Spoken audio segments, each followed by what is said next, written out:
새로 오신 분들은 좀 낯설 수 있는데 저희 지금 그 1장에 가면처럼 이렇게 창세기 1장부터 제목을 계속 기억하는 놀이를 하고 있어요. 그래서 창세기 10장이기 때문에 오늘 빼고 9장까지의 제목을 다 외우고 계세요, 이 네 분은. 그래서 한번 시작해 보도록 하겠습니다. 창세기 1장. Let me introduce myself. 그래서 나는 죄와 다르다. 이게 성경 전체의 테마, 이제 1장의 테마라 그랬어요. 네. 창세기 2장. 제가 그랬어요. 그건 3장이에요. 3장이에요? 창세기 2장은 안식에 대해서 설명하면서 안식에. 행복하셔도 됩니다. 그게 그죠? 그 시절 없었거든. 그죠? 그 시절 없었거든. 자, 창세기 3장. 죄가 그랬어요? 제가 그랬어요. 그죠?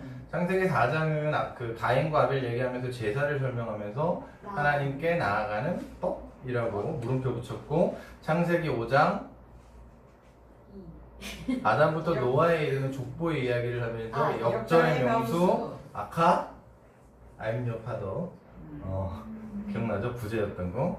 그 다음에 창세기 6장에 들어가면 노아의 이야기가 시작이 되면서 순종은 은혜의 결과입니다. 입을 벌려 말하라고. 그 다음에 창세기 7장. 수상한 정결. 정결한 짐승, 부정한 짐승을 얘기를 하면서 수상한 정결이라고 얘기를 했어요. 그 다음에 창세기 8장. 7장과 8장을 경계짓는 두 개의 단어가 하나님이 기억하사라고 그래서 그거 가지고 얘기를 했었고, 그 다음에 지난주에 했던 창세기 9장. 지금 좀 뭐였어요? 여전하시네요. 여전하시네요. 중간고사를 하고. 자, 그래서 오늘 창세기 10장은 사라진 죽음이라는 제목으로 말씀을 좀 전해보도록 하겠습니다. 속담 중에 그런 속담이 있어요. 들어온 사람은 티가 안 나지만 나간 사람의 빈자리는 크다. 그죠? 물론 이 정도 되면 들어온 사람의 티가 엄청 많이 나요. 근데 나간 사람의 빈자리는 이렇게 허전하구나 라는 걸 언제 우리가 느꼈냐면 다 같이 느꼈잖아요. 한 분이 안 나오고 계실 때 늦게 오고 계실 때 그때 왜 이렇게 허전하지? 이거 한 사람 없는데 왜 이렇게 빈자리가 큰 거야? 뭐 이런 느낌을 가졌습니다. 빨리지 마시고 잘 나와주시면 좋겠습니다. 그러니까 우리가 성경을 볼 때 우리가 성경은 그냥 어떤 학자들이 얘기하는 것처럼 뭐 이 이야기 이렇게 짜깁게 해가지고 이 누더기처럼 이렇게 막 그냥 대충 껴놓은 거야 라고 보지 않잖아요. 우리가 성경을 하나님의 말씀의 계시라고 할 때는 이 차례차례 순서대로 이야기되는 이 흐름 속에서 뭐가 들어가고 뭐가 빠지고를 좀 볼 필요가 있어요. 그래야지 이거 왜 들어왔지? 이거 왜 빠졌지? 거기에서 뭔가 이 말씀하시려고 하는 의도 같은 게 발생하거든요. 그래서 오늘 창세기 10장입니다. 족보, 사람 이름, 막 지역 이름 엄청 나오고 얘기는 하나도 없어서 설교생들 얘기가 만만하지는 않았습니다. 그래서 이 창세기 10장을 가지고 좀 얘기를 해보도록 하겠습니다.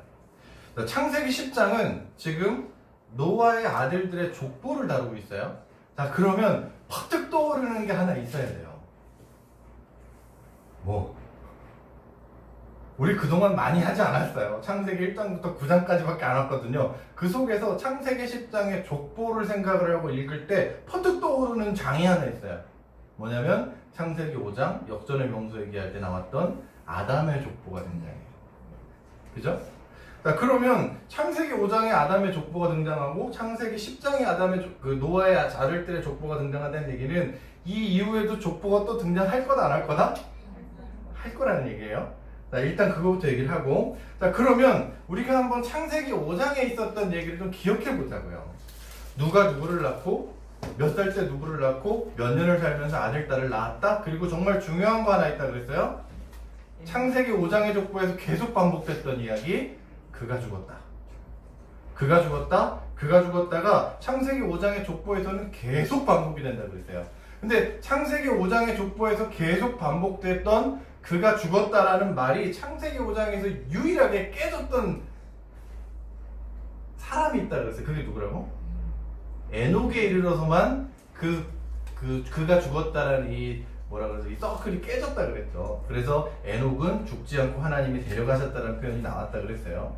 자, 그가 죽었다라는 말을 했을 때 우리가 그래 뭐 살다 오래 살다 가셨구나 이 생각하면 안 된다 그랬어요. 그가 죽었다라는 말을 우리가 5장을 통해서 딱 읽는 순간 창세기 3장과 4장에서 등장했던 단어 하나를, 물론 그 단어가 직접적으로 등장하지 않지만 창세기 3장과 4장의 이 흐름 속에서 그가 죽었다라는 말을 5장을 우리가 딱 들었을 때 한 가지 단어가 툭 튀어나온다 그랬어요. 그게 뭐죠? 죄라는 말이 있어요. 왜냐하면 2, 3, 4장을 통해서 너희가 하나님을 멀리하는 순간, 하나님을 기준에서 버리는 순간 너희가 죽을 거야 라고 이미 하나님이 2, 3, 4장을 통해서 얘기를 해주셨어요. 인간이 죄인이 됐어요. 창세기 5장에서 족보를 다루면서 그가 죽었습니다, 그가 죽었습니다, 그가 죽었습니다, 그거 죽었습니다 이 말을 듣는 순간 2장, 3장, 4장 안에서 우리는 퍼뜩 뭐가 떠오른다고요? 죄라는 게 떠오른다. 죄 혹은 죄의 결과. 5장에서 그랬다 그랬어요. 그가 죽었다라는 말이 뭐하고 연결된다고요? 죄라는 거하고 연결된다고 말했어요. 그죠? 자, 그러면 창세기 10장에서 5장의 족보, 10장의 족보를 딱 놓고 봤을 때 노아의 아들들의 족보를 딱 읽는데 갑자기 질문 하나가 생겨요. 뭐죠? 그가 죽었다라는 말이 사라졌어요. 응? 창세기 5장에서는 그 족보 안에서 그가 죽었다 모든 사람이 죄인이라는 걸 그런 식으로 표현해냈다 그랬어요.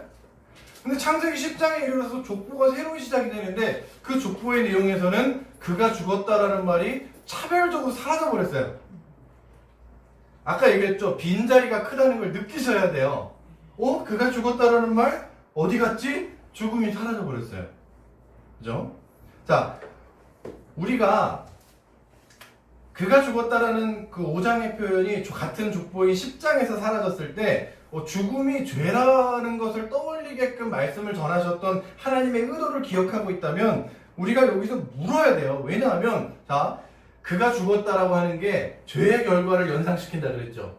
그죠? 그러면 창세기 10장에서 그가 죽었다가 사라졌어요. 그럼 뭐가 사라져야 돼 같이? 죄라고 하는 부분이 사라져야 돼요. 그죠? 그럼 우리 묻는 거지. 그가 죽었다가 사라졌는데 그러면 인간의 죄인됨이 사라졌나? 인간이 더 이상 죄인이 아니게 됐나? 이 생각이 자연스럽게 들어요. 그죠? 자연스럽게 드는 질문이에요. 자, 그런데 이 질문에 대답을 하려면 조금은 거슬러 올라갈 필요가 있어요. 창세기 8장 21절 한번 보겠습니다. 창세기 8장 21절에 보시면 홍수가 그치고 땅이 말라서 방주에서 내린 노아가 하나님께 제사를 드리는데 그 제사의 향기를 맡으시고 하나님 스스로 다짐하시는 내용이 등장합니다. 8장 21절 같이 한번 읽어보겠습니다. 시작. 주님께서 그 향기를 맡으시고서 마음속으로 다짐하셨다. 다시는 사람이 악하다고 하여서 땅을 저주하지는 않겠다. 사람은 어릴 때부터 그 마음의 생각이 악하기 마련이다. 무슨 얘기예요? 하나님 지금 사람이 홍수가 끝나고 나서 얘기입니다. 사람이 죄인이 아니게 됐다? 아니면 사람이 여전히 죄인이다? 하나님 알고 계시는 거예요. 사람이 여전히 죄인이라는 사실을. 홍수가 지났음에도 불구하고 그 무시무시한 징벌처럼 느껴지는 사건이 벌어졌으면 회개하고 돌이켜야 되는데 그거를 인간이 한다 안 한다? 할 수 있다 못한다? 못한단 말입니다. 그러니까 우리가 이것만 봐도 인간이 여전히 죄인이구나라는 걸 알아요.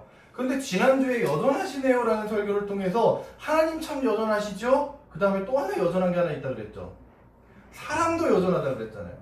우리가 위대한 신앙의 사람이라고 생각했던 노아조차도 자기가 술 마시고 이렇게 만취해서 필름이 끊기는, 그래서 주사까지 부려요. 옷을 벗는 주사를 부리십니다. 노아 선생님께서.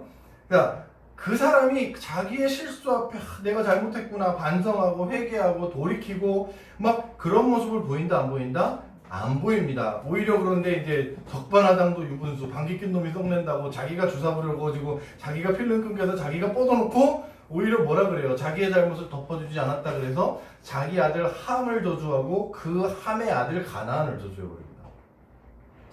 정상적인 사람이 아니에요. 네?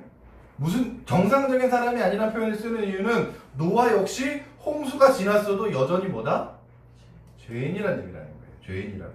그런데 그랬으면 창세기 10장에 인간이 여전히 죄인이잖아요. 그럼 창세기 10장에 족보가 딱 등장했을 때 그렇지. 인간이 여전히 죄인이니까 창세기 5장에서도 했던 것처럼 그가 죽었고 또 나오겠구나 라고 예상을 할 만한데 갑자기 창세기 10장에서 그가 죽었다라는 죽음이 사라져버렸던 거예요. 사라졌을 뿐만 아니라 이 노아의 자손들이 점점 많아지는 게 그려져요. 5장에서의 족보는 어떤 식이냐면 아담이 셋을 낳고 아들, 딸 많이 낳고 격까지, 셋이 누구를 낳고 아들, 딸 많이 낳고 격까지, 누가 누구를 낳고 아들, 딸 많이 낳고 격까지. 무슨 얘기냐면 5장에서의 계보는 일직선이에요. 아담으로부터 노아에 이르기까지 그냥 노아가 아담의 후손이구나 라는 거를 알게끔 그 계보를 일직선으로 그려줬어요. 그게 5장 계보의 특징입니다. 족보의 특징이에요. 근데 창세기 10장은 그렇지 않아요. 예를 들어서 이런 거예요. 노아의 아들 누가 아들 몇 명을 낳는데 그 아들 몇 명은 각자 누구누구를 낳고 이런 식으로 피라미드 구조를 보여요. 무슨 얘기냐면 많아졌다는 거예요. 굉장히 많아졌다는 거예요. 이걸 성경으로 표현하면, 성경식으로 표현하면 이렇게 표현합니다. 생육하고 번성하여 땅에 충만하였더라 라는 식으로 이거를 표현한단 말입니다. 이거 어디서 많이 들어본 얘기잖아요. 뭐예요? 창세기 1장 28절에 이렇게 되어 있습니다. 하나님이 그들에게 복을 베푸셨다. 하나님이 그들에게 말씀하시기를 생육하고 번성하여 땅에 충만하여라. 이게 홍수가 있고 나서 노아와 언약을 다시 맺어주실 때 9장 1절에서 하나님이 노아와 그의 아들들에게 복을 주시며 말씀하셨다. 생육하고 번성하여 땅에 충만하여라. 하나님의 창조의 이야기가 노아 홍수 사건에 오버랩된다고 그때 얘기했어요. 어떤 분들은 이걸 뭐라고 설명하시냐면 명령이라고 표현하세요. 명령. 생육하고 번성하고 땅에 충만하여라. 명령이잖아. 그래서 이걸 어려운 말로 문화명령이라고 받아들여요. 그래서 생육하려고 그러시고 번식하시려고 그러시고 땅에 충만하시려고 막 그렇게 열심히 노력하세요. 근데 우리가 좀 명령문으로 쓰여있긴 해요. 이게 생육하고 번성하고 땅에 충만하라는 말이. 근데 우리가 이런 거죠. 이렇게 명령이라는 걸 가만히 생각해 보면 물 좀 떠와 라고 얘기하면 여기에 명령문에는 대상이 누군지가 표기가 잘 안 되는 경우가 많아요. 물 좀 떠와. 근데 다 알죠? 이거 지금 누구한테 시키는 거예요? 너한테 시키는 거예요. 명령문이라는 건 그런 겁니다. 내가 뭔가를 얘기를 할 때 그거를 명령을 따르고 그 말대로 준수하고 그 결과를 이끌어낼 주체가 누구라는 거예요? 당신이라는 겁니다. 나는 명령하고 너는 그 명령을 듣고, 이게 명령문의 핵심이잖아요. 그런데 만약에 오늘 하나님께서 생육하고 번성하고 땅에 충만하여라를 명령이라고 우리가 받아들이면 생육하고 번성하고 땅에 충만할 책임이 누구한테 돌아와요? 이게 명령이면 나한테 돌아온단 말입니다. 나한테. 인간에게 있다고요. 근데 문제는 뭐냐면 창세기 1장 28절은 인간이 죄인 되기 이전 이야기예요. 하나님이 그들에게 복을 주시며 이르시되 생육하고 번성하고 땅에 충만하여라 라고 얘기하신 그것은 죄인이 아닌 사람들에게 하신 말씀입니다. 그죠? 하나님께서 복을 주시며 말씀하신 것을 그분을 버리고 하나님이 아니라 자기 자신이 기준이 된 인간이 이룰 수 있겠냔 말입니다. 생육하고 번성하고 땅에 충만하라는, 우리가 성경을 기준으로 생각해 주셔야 돼요. 요즘에 아들, 딸 잘 낳고 잘만 살던데 이거 말고 성경을 기준으로 생각해 주세요. 창세기 1장에서 죄인이 아닐 때 인간이 하나님이 그의 복을 주시면서 하나님의 마음과 생각을 가지고 생육하고 번성하고 땅에 충만해라 그리고 행복하게 살아라 라고 말씀하시는 그 내용을 인간이 죄인이 된 이상 자기들이 그걸 지킬 수 있겠냔 말입니다. 불가능하다는 얘기라는 거예요. 우리가 계약이라 그러면 보통은 쌍방간에 지켜야 될 내용을 담아요. 한쪽이 계약을 어기면 그 계약은 어떻게 돼요? 깨져버립니다. 인간이 죄인이지 않았을 때 허락하셨던 그 계약이, 그 언약이 인간이 죄인이 되어버린 상황에서, 인간이 계약을 깨뜨린 상황에서 그게 지켜지겠냔 말이에요. 성경은 그게 불가능하다고 얘기하는 거예요. 그러므로 생육하고 번성하고 땅에 충만하라는 말은 명령일 수 있다 없다? 없단 말입니다. 명령이 되면 안 돼요. 하나님을 기준으로 행복하게 살아라가 죄인이 네가 알아서 그렇게 살아봐 라는 게 가능하냔 말입니다. 얼토당토하는 얘기죠. 불가능한 얘기이기 때문에 이것을 명령으로 볼 수 없다는 얘기라는 거예요. 그러면 우리가 어쩌란 말이에요. 그러면 이게 명령 아니면 뭔데? 라고 생각하잖아요. 여기서 우리가 중요한 개념을 하나 이렇게 이 마음에 좀 이렇게 생각을 하셨으면 좋겠습니다. 가끔 첫째 딸이 결혼하는 순간이 올 거라는 생각을 해요. 뭐야? 뭐 눈물 나지 않아요? 그죠? 그 예전에 그 제가 아는 분 결혼식에 갔더니 자기 딸이 결혼할 때 아빠가 나와서 앞에서 편지를 읽으시더라고요. 막 듣는데 막 너무 마음이 아픈 거예요. 그러면서 이제 나중에 내가 내 첫째 딸 결혼하면 나도 편지를 앞에 나가서 읽으면 울겠지? 막 그 생각을 했어요. 그 나중에 그거 있어요. 첫째 딸이 이제 막 초등학교 이렇게 들어갈 때 처음 등교할 때 있잖아요. 그 처음 등교할 때 애가 막 자기 등짝보다 더 큰 가방 메고 교문에서 부모가 못 들어가요. 그럼 이제 애 혼자 이렇게 걸어 들어가야 되거든? 앞에서 그걸 이렇게 보고 있는데 막 아시죠? 그죠? 아시죠? 몰라요, 니들은. 그 마음 몰라. 그러니까 가끔 가다가 내가 애 결혼할 나중에 우리 딸이 결혼할 때 분명히 울 건데 그때 내가 편지를 이런 내용을 써야지라는 생각을 이렇게 좀 이렇게 가끔가다 해요. 근데 결혼할 때 우리가 자녀가 결혼할 때 부모가 자녀에게 보통 이렇게 말해요. 뭐라고 말하냐면 행복하게 잘 살아. 명령문이에요. 명령문. 우리가 딱 그 말을 듣고 딸이 엄마한테 왜 나한테 결혼하는데 왜 나한테 명령해? 이렇게 아무도 말 안 해요. 왜 그러죠? 그게 명령이 아니라는 거 알아요 다. 물론 잘 살거라, 잘 살아, 남편하고 싸우지 말고. 내가 남편이랑 싸우든 말든 그건 내가 할 일인데 왜 나한테 명령해? 이렇게 말하지 않아요. 그건 명령이 아니라는 걸 잘 알고 있기 때문입니다. 자, 그런데 그러면 불안한 앞길에 복이라도 빌어주는 덕담이란 말이에요. 그게 부모가 자기 자식이 결혼할 때 행복하게 잘 살고 뭐 하지 말고 어떻게 살아라 라고 얘기할 때 그 말에는요 어떤 내용이 들어있냐면 그런 내용이 들어있습니다. 힘들면 말해. 내가 할 수 있는 한 내 능력 다 동원해서라도 네가 힘들 때 내가 도와줄게. 기억해라. 내가 너희에게 부모라고 하는 내가 있다라는 걸. 이 말이 생략되어 있는 거예요. 그 말이 그냥 행복해라 라고 하는 명령문처럼 들리는 그 말 안에 그 말이 다 들어가 있는 거예요. 다 알잖아요. 우리는 그 말의 흐름을. 아니에요? 그렇다고요. 자, 그런데 자녀를 향한 명령 같지 않은 명령에는 너의 행복을 위해 내가 일할 거야 라고 하는 스스로에 대한 명령, 스스로에 대한 다짐이 들어가 있어요. 부모는. 무슨 얘기인지 아시겠어요? 그러니까 생육하고 번성하고 땅에 충만해라. 명령문처럼 들립니다. 명령문처럼 들려요. 그런데 자녀가 실수로 보증을 잘못 썼어요. 직장에서 잘리거나 뭔가 잘못된 선택을 해서 불행해졌을 때 부모가 네 실수로 네 행복이 망가졌으니 네가 책임져 라고 말하면 그거는 물론 그런 부모가 있긴 합니다. 하지만 자녀를 사랑한다 말할 수는 없을 거예요. 자녀를 사랑하는 부모라고 말할 수는 없어요. 자, 또 하나 재밌는 사실은 뭐냐면 오늘 본문에서 창세기에서 아까 이제 5장에서 족보가 등장하고 나서 10장에서 그가 죽었다가 사라져버렸다고 그랬잖아요. 창세기 안에서 여러 번의 족보가 또 등장해요. 아까 얘기했던 것처럼 창세기 10장 이후에 창세기 11장 셈의 족보, 창세기 25장 이스마엘의 족보, 창세기 36장 에서의 족보.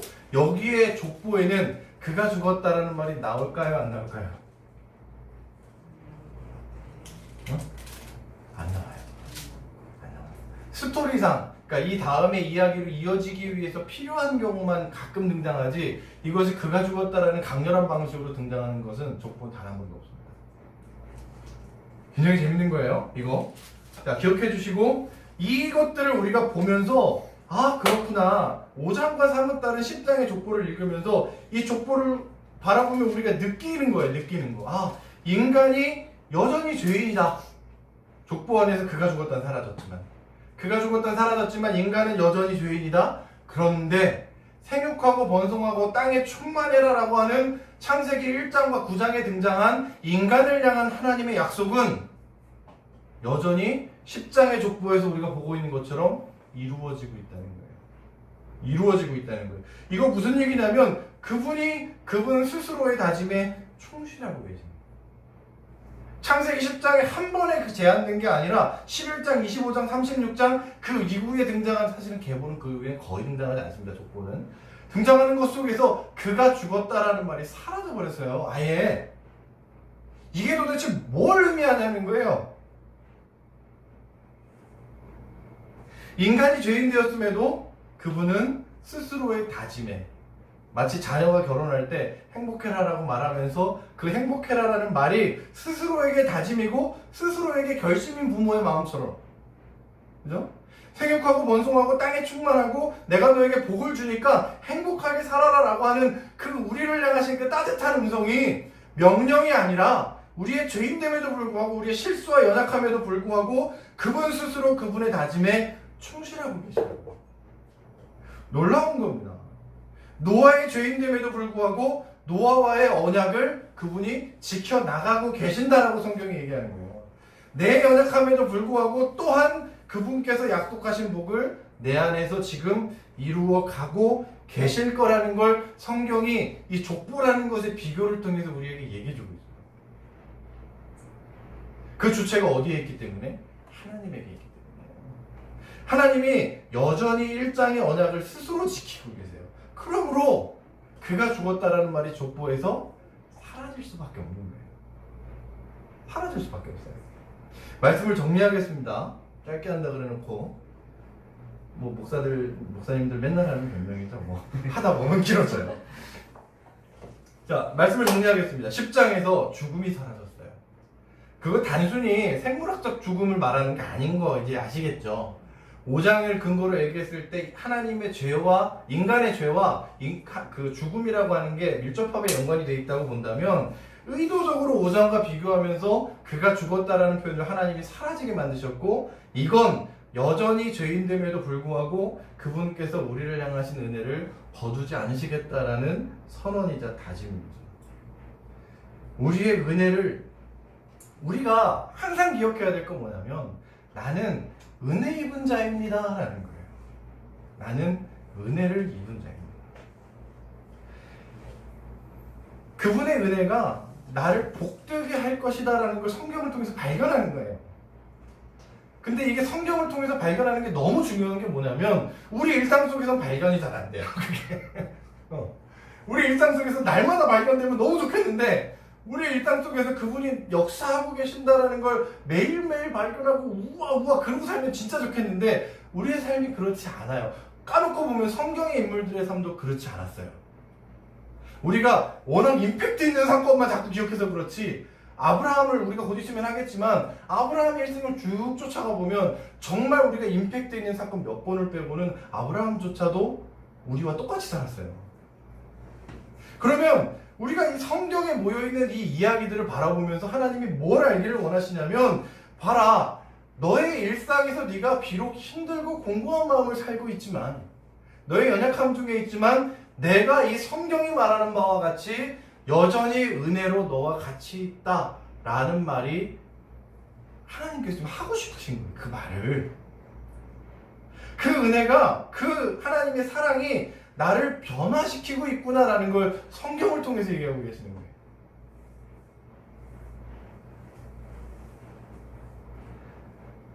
목사도 막 흔들려요.